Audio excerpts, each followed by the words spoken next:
बेटी ईश्वर के प्रेम का सबसे सुंदर उपहार। जिस घर में बेटी हंसती है वहां दीवारें भी मुस्कुराया करती हैं। उसके नन्हे कदमों की आहट से सुनी राहें भी महक जाया करती हैं। वो पिता की धड़कनों का सबसे कोमल गीत है। माँ की हर दुआ का सबसे सुंदर मीत है। वो घर की रौनक ही नहीं, पूरे घर की जान होती है। जब पहली बार पापा कहकर पुकारती है तो एक आदमी सचमुच पिता बन जाता है। उसकी छोटी सी उंगली पकड़कर चलते चलते वो खुद जिंदगी का मतलब सीख जाता है। बेटी कभी ज्यादा नहीं मांगती, उसे तो बस थोड़ा सा समय चाहिए।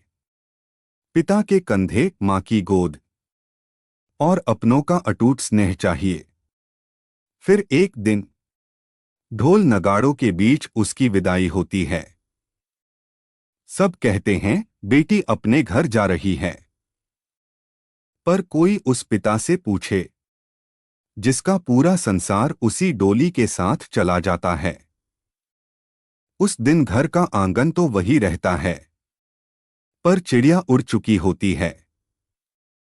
दीवारें खामोश हो जाती हैं और हर कोना उसकी हंसी को ढूंढता रहता है।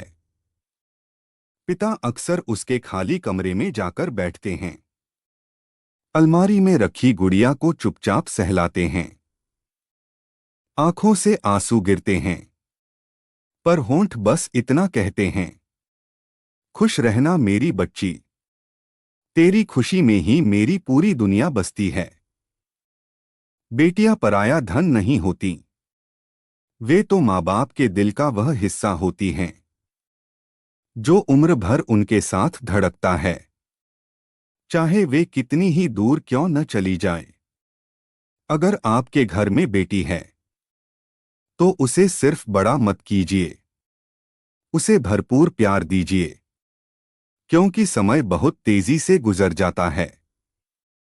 एक दिन उसका कमरा तो रहेगा, पर उसकी खिलखिलाहट नहीं। और तब समझ आएगा कि घर की सबसे प्यारी आवाज किसी बेटी की हंसी ही होती है।